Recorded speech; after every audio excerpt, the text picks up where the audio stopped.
yes. Mr. David Wachku, please. He's the current lead for Abuja Global Shapers. A round of applause for him as he comes up stage. All right. Thank you so very much, sir, for joining us on the panel. I have a few questions here, but basically want to take questions from the participants of this event because it is for them that we organize this event, and I'm sure they have their own questions. But while we wait for them to bring their questions, to turn their questions in, I'd like to ask a few questions from here. And this first question is going to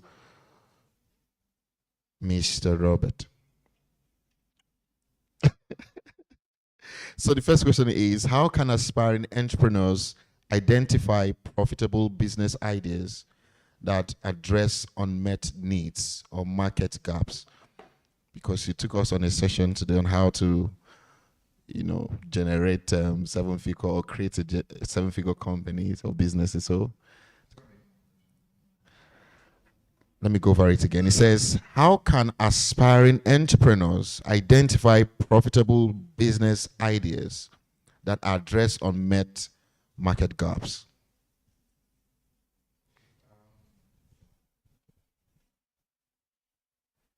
Business ideas that address unmet market gaps.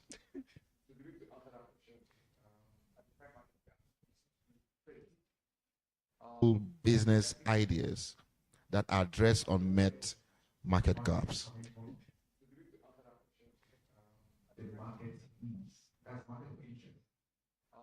Business ideas that address unmet market gaps.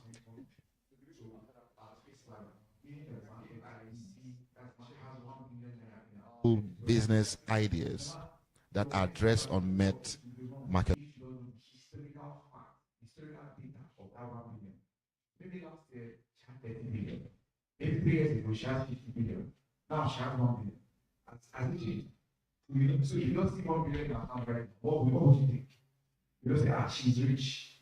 But if you know that 3 years ago she had 30 billion, 2 years ago she had 5 billion, you understand? And now she has 1 billion, what would you see? That she's losing, she's in trouble, she needs help. Am I communicating to you? So I said all that to say this. In trying to meet unmet needs, you need to find out historical facts of what's going on with that industry. Let me give you this analogy. Trying to meet unmet needs, you need to find out that historical facts of what's going on with that industry. Let me give you an example. 15 years in unmet needs, it has been to find out that historical facts. What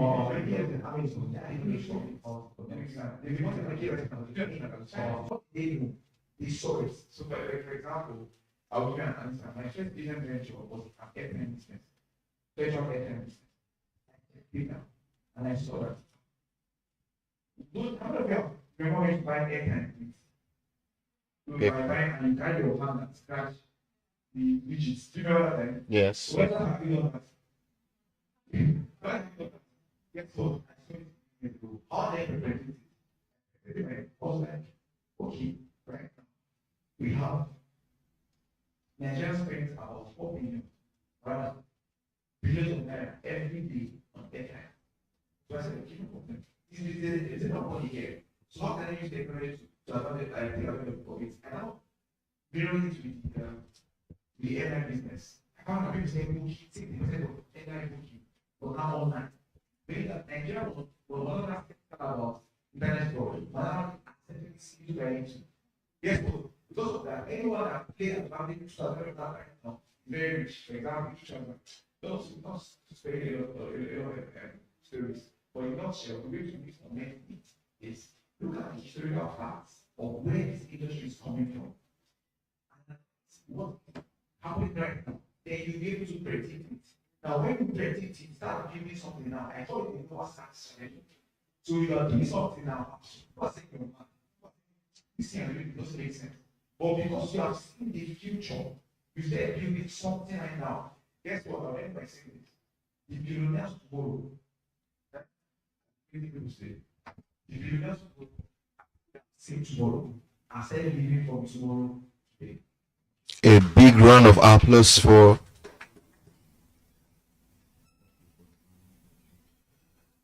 the billionaires of tomorrow are the crazy people of today. Did you get that? And then he talked about the Noah's strategy. And that strategy is you identifying a problem now and start building solutions for that problem. It might not look like the solutions are needed in the now, but you're building it because you have seen the future, you've seen where the market is going to, and you're positioning yourself ahead of the market such that when we arrive there, you before other people will think of getting into that type of business, you've already broken even your scaling out and thriving in that business. Thank you so very much, Mr. Nkim. A round of applause for him again. Now, like I said, we are taking questions. I haven't received any question yet. Is it that you don't have any questions? Please pass it on to the ushers. Someone should volunteer to take the questions and get it across to me. Thank you. Now, I'm going to go to Mr. David. Mr. David, I know you're big on economic policies and all of that. I've followed you for a while. And I'm going to ask you a very simple question. For young entrepreneurs who are here, whether a startup or those who are actively doing business, what would you say about gaining knowledge about economic policies that should be favorable to them within the Nigerian business landscape? Thank you very much for that question. Thank you to the team for having me. This has been an insightful experience. I think the first thing I would say, and working with entrepreneurs pretty much past decade, is read.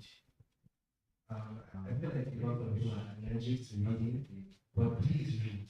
Like, if you are an entrepreneur, there's something called trade media. So like I have media and PR experience. Industry, like specific media platforms, you should be consuming. If you're into financial services, Bloomberg should be your best friend. You should be looking at the Wall Street Journal. Spend the money. Or especially if it's free and it's your pay for that subscription. Monitor the market. We're thinking global. Monitor the global market. If you're into fashion, you should be looking at women's wedding. You should be subscribed to both business. You should read, read. And so for Nigerians, we have multiple think tanks here. What are they saying? What's the data saying? Are you looking at the Central Bank of Nigeria's website in terms of what has the change been? Are you looking at NBS to see, okay, what happened in the last quarter? How can I move forward? But sometimes we're looking at international data and we're forgetting what we have to look at. Really, the proof is in the pudding. Data is king. Thank you so very much. A big round of applause for Mr. David.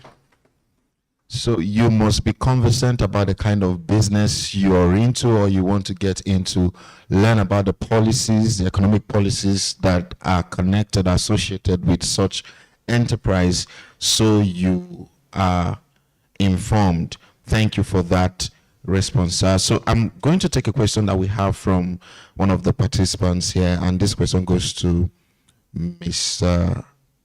goes to Mrs. Uche. How do you justify a slow brand? You remember during your session you talked about slow and steady, and this question comes and says, how do you identify a slow brand when the industry you find yourself seem to be fast?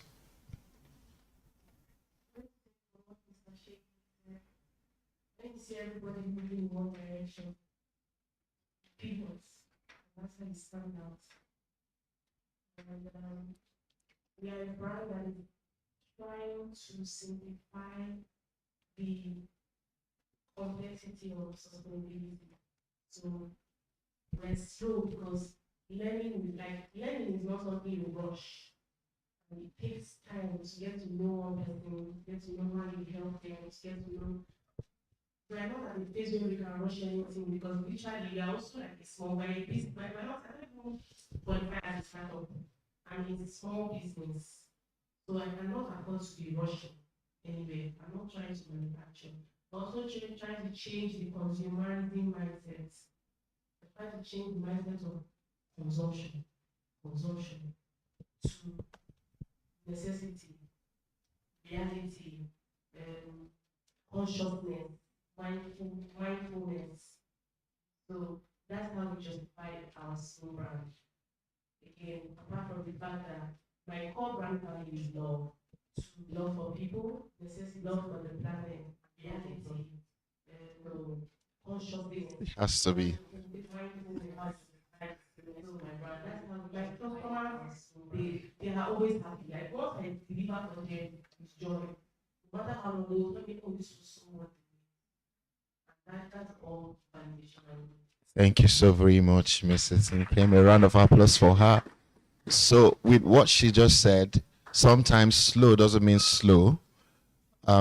She's not necessarily saying slow down on production, slow down on marketing, slow down on sales. She was talking about, how her industry is demanding. If you're into fashion, how people would come to you and say, I have a wedding next week. Can I get an outfit before the wedding? You can't deliver at that level. You don't have the machinations. You don't have the technology to deliver in a week. So why accept that kind of job when you know that you're going to fail at delivery? So sometimes slow doesn't necessarily mean slow down on what you're doing, but know your core areas of strength and focus on them as you grow. Thank you so much, Mrs. Nkem, for that. I have a question for Mr. Shea at this point. And it's a question that I picked here, but I'm going to also modify a bit so it's very clear. For people who want to grow their income, passively, whether they're 9-to-5ers or people who do business, and they are not quite making so much, because you talked about shares. For you to get 1 million shares of a company, for instance, you may have to have some bulk money to do so, and you do not have that bulk money. What advice would you give such kind of people who do not have bulk money to get into investing, but they really want to make money through investing? They want to get on with investing.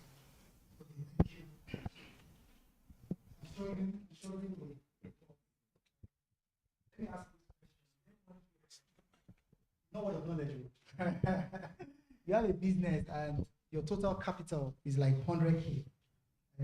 Your business, the scale of your business now is so small that it's around 100K-ish. Anyone? Raise your hand when now. What's your business about?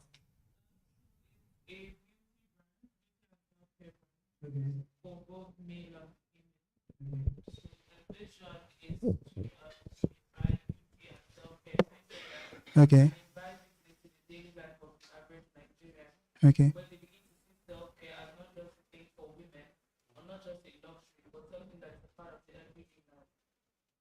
So the scale of your business right now is 100K-ish. Okay. At the back, you also raised your hand.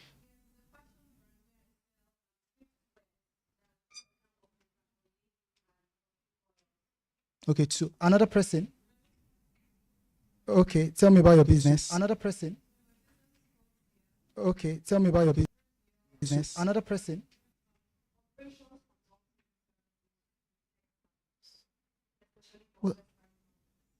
Okay, excellent. Thank you. Ma'am, you also raise your hand. Fish. Would you sell to?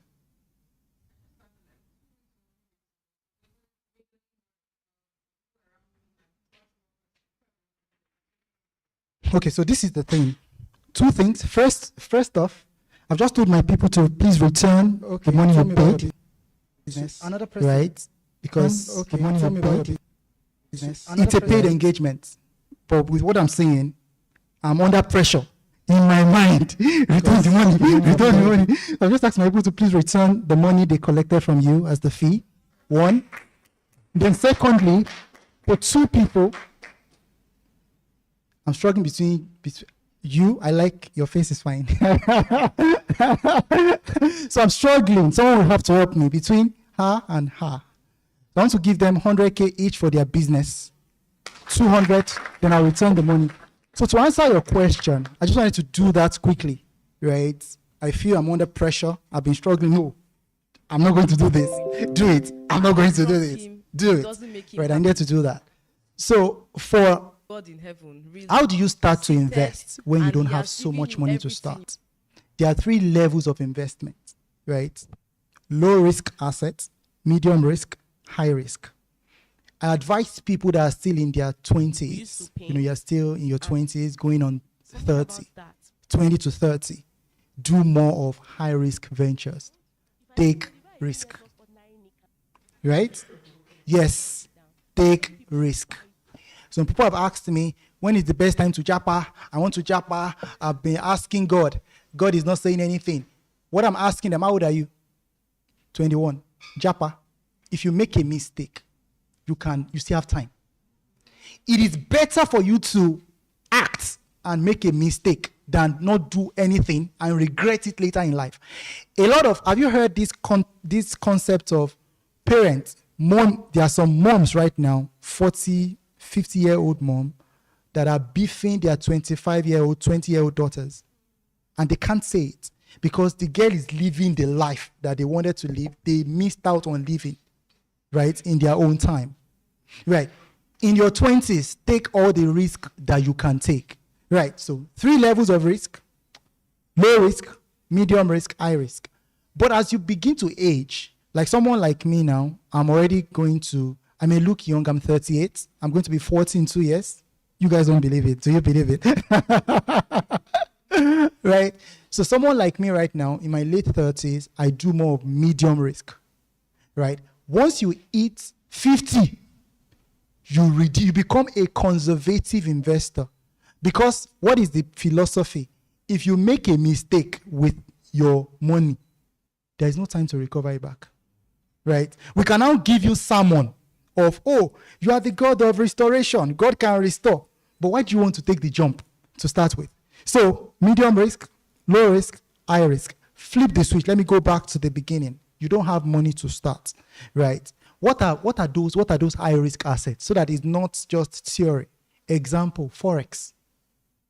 So, starting your own business is high risk, right? Angel investing is high risk. That's a level. So, I'm an angel investor. I just told you guys that I have 5 businesses that I invest into as an angel. And it was one of my mentors that motivated me to start. So that guy invested $80,000 into a business startup and exited 5 years later at $2 million. Right? Because high risk venture. So don't run away from high risk. You don't have $80,000. You don't have all those big money. What about those small business? I've just mentioned that you have a friend that is running a business. What happens with partnering with your friend? I'll be the one providing the funding, 20K, 30K, 50K, and then, but whatever you're doing, ensure that something is written down. Don't go and do write down things and stay with it. And of course, low risk assets, you can also start from where you are. I did not start investing 1 million. I told you guys that I've been doing First Bank Mutual Fund for 9 years. I started 5,000, 2,000, 3,000, 4,000. But my life is rigid. Rigid in terms of 50. Anytime you give me any money till now, 50% of it goes into investment. That's the way my brain is wired to work. Before I think about tithes, before I think about any other thing, 50%. How come I'm able to build so much in a very short time? Right? Because of this kind of thinking. 50% of any money. Check your account statement. And some of you that complain that you don't have money, check how much you've made this year. How much has passed through your account to shock you. You have money. It's just priority. Where's the priority? iPhone. Where's the priority? Air. What's priority? Skincare product. Some women, I've heard people say that women rather not eat. In fact, I feel fast so I can have money for skincare products. Do you understand? So if you have money for skincare products, you can invest.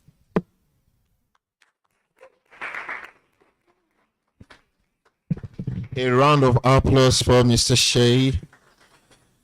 Thank you so much, Mr. Shea, for your insights, and thank you for your gift as well. God bless you. Thank you. A round of applause for Mr. Shea again. All right. I don't need to recap all that he has said because we do not have so much time, but I have a question here for Mr. Daniella. And it says, as a product-based business owner, at what point can I change my customer base? if I am dealing with low income earners, at what point should I change that?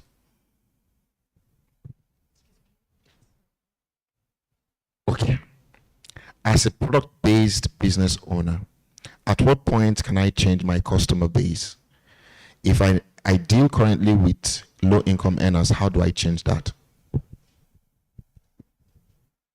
All right, so I'm just going to say a couple of things before. So first of all, I know that when one of the panelists was talking, she mentioned something about penetration market strategy, right? So that's what a lot of companies do. For instance, when the popular brand of milk that a lot of Nigerian families consume was Peak Milk, then all of a sudden it became a luxury milk company. So when people like Cowbell were coming, Milksy, what did they do? They slashed the price. So when you go to the market and they tell you Peak is 1.5 and then Cowbell is 700, says it's not the same milk. You go for Cowbell. Then, right? And so many companies actually do this. They have that as was on fears and it was planned before they started making profit from it. So some of these companies, they do that. So now as a small business owner going into the markets, right? Because I think this is where this products based, and I even want to know who asked this question, so I'll know the kind of product it is. So like, when can you increase? Okay, you're the one. So like, when can you now increase your price? And that's why we spoke about branding as well. Sometimes, if the brand you've built is around people who want affordable products, once you increase your price, they run. So what is advisable to do in a time of in situations like this is what a lot of people do is you now have different pricing tiers for what you do. Do you see? So now as you begin to invest value into your brand, so you could now start attracting people at different levels. So you see people, for instance, Mr. Sheyi now, he has the monthly, I think it's fuck up 20K in a month. He will soon increase it, so you better go and enroll.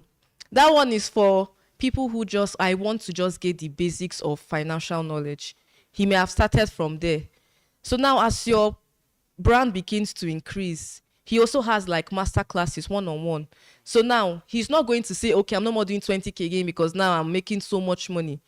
He still wants to impact people. He still wants to like have those set of people, right? So, but what you now do, that's where we talk about your pricing strategy. There is no rule that you must offer only one kind of product, one kind of service. You just have to, this is for this category of people. That's why you see people, maybe coaches, for instance, they have general classes, they have one-on-one, they have these different value points. I started with people paying me 20K. Now I want to move because kings cannot come and pay you 20K. No king. There's a friend of mine. She's in this room. Let me not point at her. I was telling her about a coaching by someone. She was like, oh no, I can't pay. The money is too cheap. Some people feel that way. That once they pay you something less than 200K means they don't go learn anything from you. She's the one laughing. Do you get? So that's just the best thing to do. You must not think of increasing. Obviously, increase like what they spoke about pricing. Does it cover your cost? If it does, you could just increase slightly for those people. But the goal now is not to make so much money from them. Do you see? Keep it basic. You could now just increase your product. Very simple. What people do, I'm going to share this secret with you. A lot of companies that they begin to make so much money, they did not really change what they were doing, no. They just tweaked it small. If, for instance, now you were selling popcorn in a nylon, you now just put it in a box. Then if people buy it, you add flour, you put 2 things inside, and then they do times 2 of the price. Do you see? And that is just, they did not really change a lot of things. It's just almost the same thing, added a little bit of value, rebranded it, and then put it out. So if, for instance, now I'm a low earner, right? To summarize, I'm a low earner. And what you're selling to me, for instance, now 20K to be in a general group, and you just tell me we'll just be 5 in a group, but the price is 200K. I will go for the 200K and we'll be 5 in a group. That is what some people want. They don't want to, even if it's the same thing you're teaching them. So once you just begin to think, that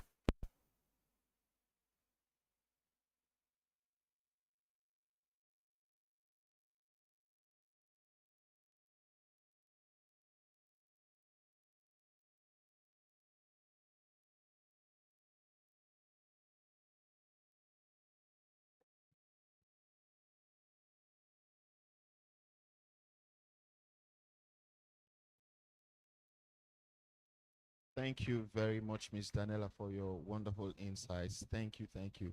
I want to lay emphasis on the one of the areas she mentioned. Create a new prototype of your product that is targeted at high net worth individuals. You see some brands, very big brands, popular brands like Toyota. They are the owners of Lexus. Are you aware? Now, Lexus cars are luxury cars for, of course, high net worth individuals. So you create a brand of product that is targeted at high net worth individuals while you maintain, because of course you've built your business successfully, leveraging on selling to low income earners. So if you want to now switch, it might become a problem for you. So you create a special product for them.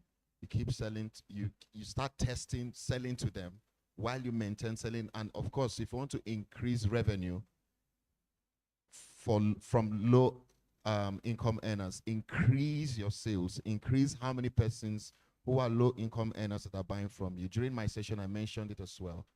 Increase your marketing to increase your sales. That way you can earn more. So even if you're making $1 profit from each low income earner, by the time you have 1,000 people buying from you, you're making $1,000. Am I correct? So if you want to increase it, you make sure 10,000 people are buying from you. That becomes $10,000. So this is also one of the strategies you can apply.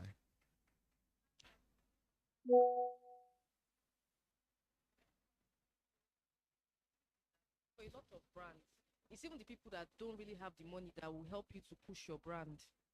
Do you see? A rich person can pay you 1 million. He may refer you, he may not. But you see, like, even in the scriptures, say, go and call. They are the ones, they are your brand heralders. They will share they will do this. So you don't have to get rid of them entirely, except if from the beginning, like people like her now, you say a luxury brand, you have no business with if you don't have money. But like, keep giving out value. And even if they can't pay you, they'll be the ones to be your evangelist until you get the people that can pay. All right, so we do not have some more time, so we're going to take the next question, Mr. Shea. This goes to you. What advice do you have for a small business looking for angel investors? The person says, I have heard a lot of discouragements on it, particularly when it comes with the percentage you give to them. What advice do you have for negotiation?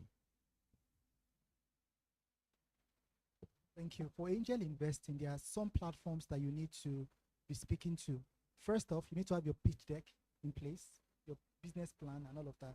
So there is a Lagos Angel Investing Network, right? There is the Abuja Angel Investing Network. There are quite a number of them. You can just Google them, Angel Investing Networks in Nigeria. So submit what are the things that they check out for normally? First off, you need to have done your own assignment. Do you have record? Is your record up to date? Your statement of account.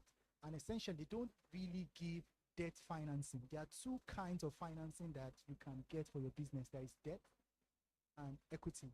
Debt is when I borrow you the money and I say that, take this, you need 10 million for your business. Take this 10 million, I'm charging you 20% per annum. You are paying it within 5 years. That is debt. Equity is much more flexible, right? Some people can become greedy. Equity is when I say, I'm giving you this 10 million because I see prospects in your business. I become a partner. But with this 10 million, I own maybe 10% or 15%. But the challenge with small businesses is they are unable to come up with their market capitalization. For big guys, for instance, I can know the value of Dangote. What's the value of Dangote? I can use the market cap method, which is simply looking at all the shareholders. What's the total share that shareholders of Dangote currently own? It's called outstanding shares. Let's say that is 1 billion. What is the market price of Dangote share? Maybe 600. I just multiply 600 times 1 billion. The total becomes the valuation of Dangote. That is what investors can now say, okay, your company is worth 600 billion. I want to invest this. I can have this. It's easier for them. For startups, it's a lot ambiguous. You can't really figure. A lot of people will just quote one unnecessary, useless. I saw someone that came to pitch at what's this program that they do in Nigeria? Lions Den, and he said his business is worth maybe $1 billion, and everybody was thinking that, you know what you're talking about. How did you arrive at that figure? It's not about the number of users that I have. First off, the thing that needs to be in your mind is that there is money. I have people that are on my tail on a daily basis. Send me your business plan. If you think you have a good business, first off, my own is you have used your money for the business. I've seen the results that you've achieved. Minimum of 6 months, I'll get you funding. And you have a record. You have record, though. Meaning all expenses, wait, before you raise your hand, though. Meaning all expenses are receipted. You have receipts for all expenses, because I'm going to get an auditor. The process will start with an auditor coming to sit with you to check your record. When we are satisfied that you know what you're doing, then we look on your marketing side, what you want to, what is your projection, what are the marketing activities that will deliver this result. When we are comfortable, we invest. A round of applause for Mr. Shea. Well, you must ensure that you have a clean record. Let's not find Chicken Republic, High Taste, Domino's. Start again.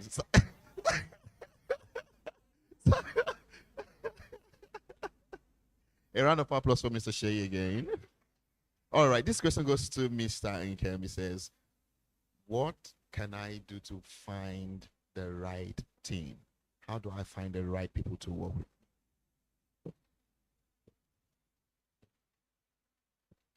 Okay, before I answer that question, I'll just say this. When you're hiring and you feel that this person you're about to employ, that you shouldn't employ that person, don't employ that person. Anytime there's an uncertainty in getting someone into your team, do you know why? You can be building something and bringing the wrong person to your team. It will destroy all the work you have been doing. Just one egg can destroy everything. Just one bad seed. So first of all, when getting people to your team, I always tell people things to do. This for SMEs. It's called the hand, head, heart principle. So first of all, assess the hand. What can they do? So when I come, you will not even see me. You will not even see me again when I'm interviewing you. First of all, you will give an assessment, a technical assessment. This work that you want to employ for requires some certain things. Even if it's at a graduate level work, there's a certain technicality that I must require from you. When you pass that hand skill, I now assess your head.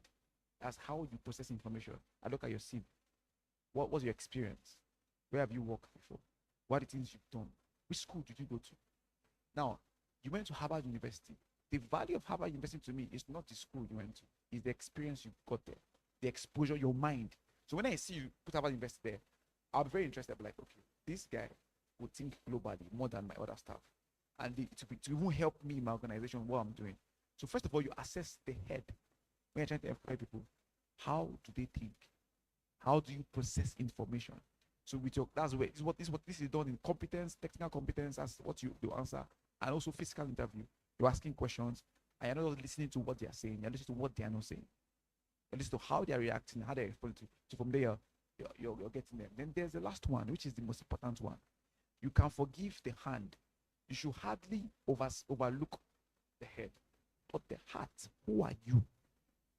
This is who they are. So you can get someone very skillful, get someone with nice technology, but you're seeing that this person can bring in a bad culture into your organization. This person will come and destroy people's faithful men that are faithful in your organization. They'll come and destroy those faithfulness. Once you see those ones, don't joke with the heart. They ask Warren Buffett something. Who do you invest in? He said, I don't invest in business, I invest in people. He says, what he assesses that there are three things he goes for, but there's one that once he does not see, he's not investing. There's integrity. He says, who are the people? Who is this person?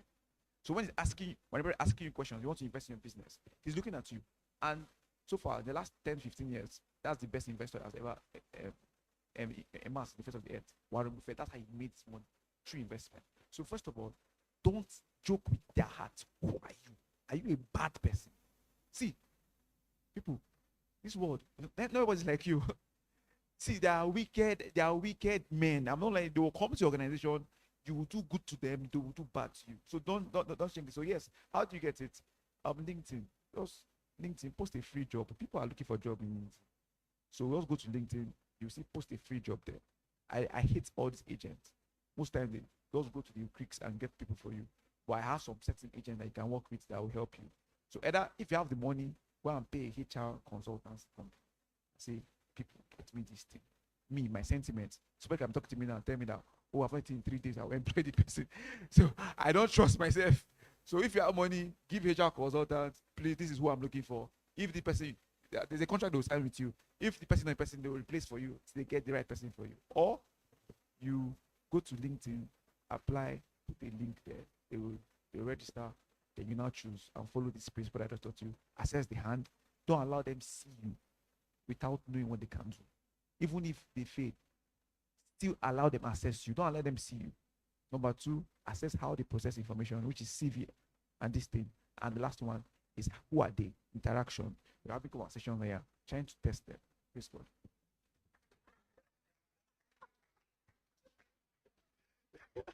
Thank you so very much, Miss.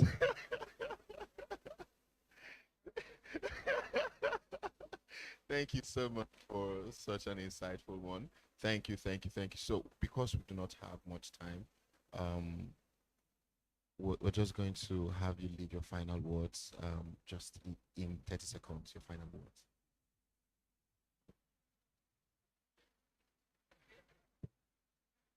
Let me go first. So, he said, praise the Lord. He's actually a pastor. He's a pastor at Petra. He's a pastor at Petra, so just in case. Yeah, so what we just want you to know is that it's very possible to be successful as a business owner in Nigeria. You just have to think outside of the box. Let YouTube be your friend, just like what we played here. Listen to business owners that are making money in millions, in billions. Begin to think global. You said you're doing stockfish. There was a time I think sometime this year, a woman made how many million from exporting palm oil to, I think it was the UK. What people don't know is that even as people are japaring now, it's business opportunity, exportation. That's simple. So your money must not be made in Nigeria, from Nigeria. So just learn, and as you learn, your mind will be expanded. It will now be easy for the Holy Spirit to give you big ideas on what to do. So that's just all for me. All right. So for me, interesting, I pulled something up that I posted a while ago.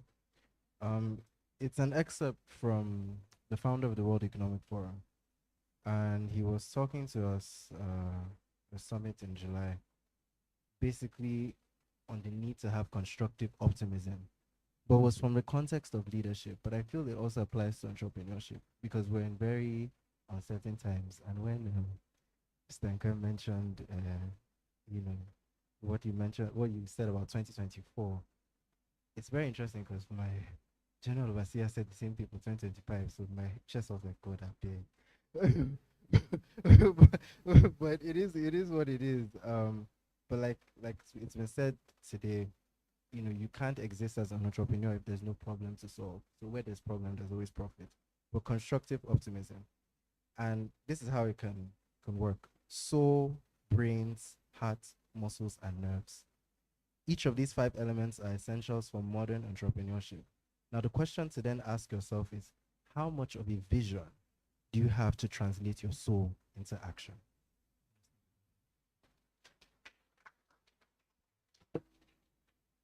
I think I've said virtually everything that I want to say, right? If you need to, for people that are ready for angel investments into your business, send me an email, sheidiassistant@gmail.com, right? But you have to be ready. When it comes to things like that, I'm always a very serious person, right? I can joke, I can fly, but when it comes to business, because this is fund that belongs to people, and if anything I treasure more than any other thing is my name, right? So God is just trying to bring us out. We shouldn't allow greed, non-ability to not perform our own due diligence to bring us down. So no sentiment. And the other thing I will leave you with is the opportunities are there, like we've said, and you don't need a spectacular, out of the world idea to really be successful. Every day, simple things, and you don't need any big idea. Just the simple thing. You can become a billionaire from anything, from no matter how small, how basic it is. Just with consistency. It takes time to build. Please make that commitment. Thank you.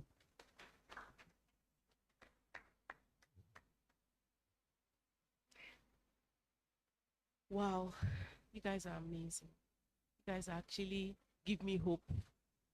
On my vision board for 2023, one thing that was very bold there was Nigeria will not sink under my watch. How? I don't know. When? As in, how? I don't know.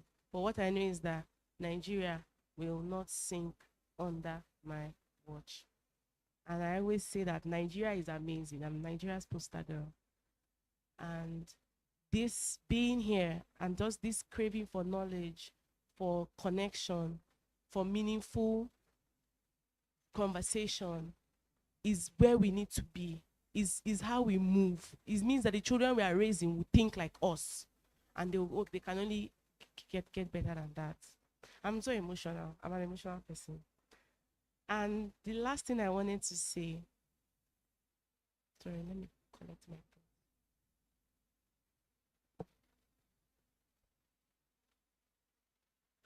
Just everybody, just thank you for being here. And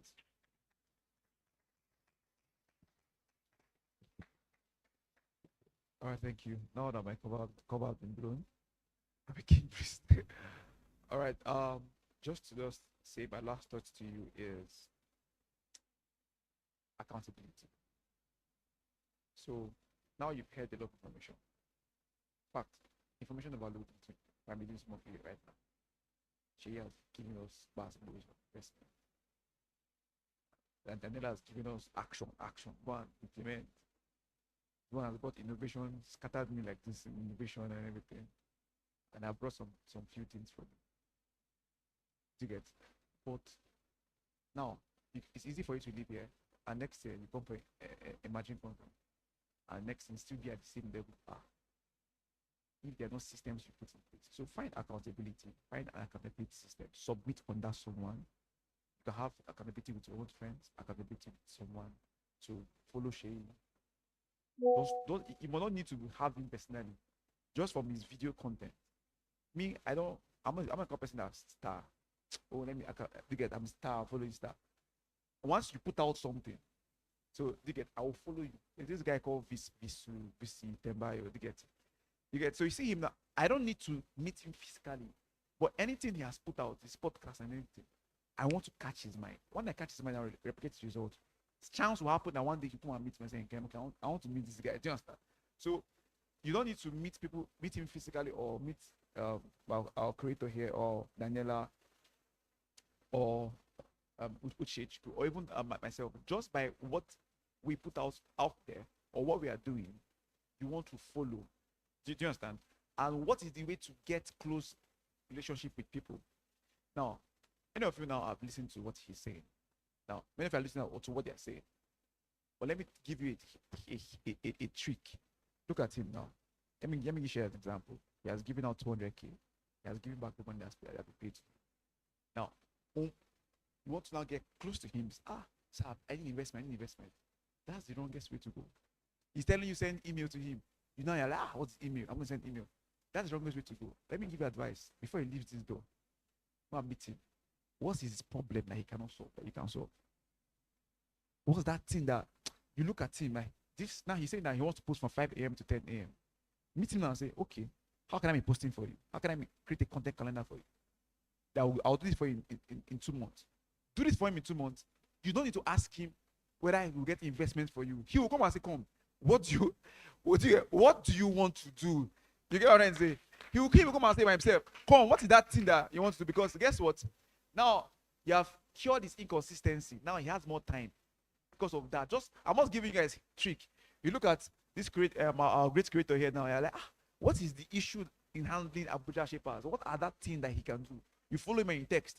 Oh, you just say, sir, please, I'm an upcoming musician. I want to do this. So anything you want, any gig for the guys, no, any show, it will not work. You come and say, sir, I noticed that you do this, you do this, you do this. Can't you know if you do this, I can help you do this? Guess what? All the DMs, full DMs, you will skip all of them and answer you. Okay. Can I call you? So it's no longer, Daniela too, she just put up this Imagine conference. Like, many things have happened, many resources have gone into this place. Now there's also an after event activity that goes by. After this event, now you go and meet her. Okay, how do you want to start these things? Are they the emails that I want to sort out? How will we send emails? Just that thing already, she's looking at you like, you've come here already. Look at her now. She's talking about sustainability and everything, and how her business is slow and everything. Are you into fashion? Okay. Now that you are telling customers, come, can I look at that thing that you're doing? How can I get more customers for you? She said that she doesn't put content. They're like, man, let me shoot content for you because you don't have time to be going out there. Let me be telling you about conferences like this to attending, so that you can put it. I hear what I'm saying. When you put yourself out there, like, that is how I got to where I was. So I started from scratch. I didn't talk about it, but guess what? I started with 0 naira. I know I'm not a motivational speaker. Please, I'm sure I've proved to you that. When people say that they say we want chicken, now they have poultry farm. That's not who I am. But I tell you with facts, I didn't start with a startup fund. I remember begging somebody, sir, please, to be website 15K. I said, please, build the website for me. I remember when 100K was a blessing in my life. Like, I got 100K like this. I said, God, I'm a billionaire. See, I've blown. I've blown. So just skip that part and begin to just build up. So that's how you do it, and you begin to now learn from them. Hallelujah. So, oh God, help me.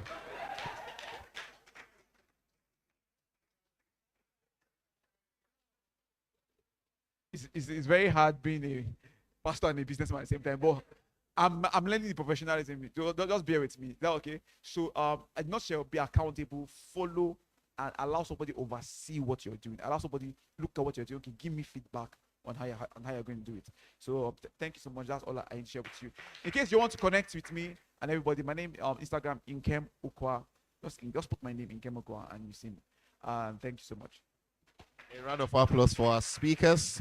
Please, these are their names. You can check them out on social media and you get to follow them there. Thank you so very much, Mr. Shea. Thank you, Mr. David. Before you leave a cross-session picture, please, with the panels and the speakers, please just let's have a picture before they rush off.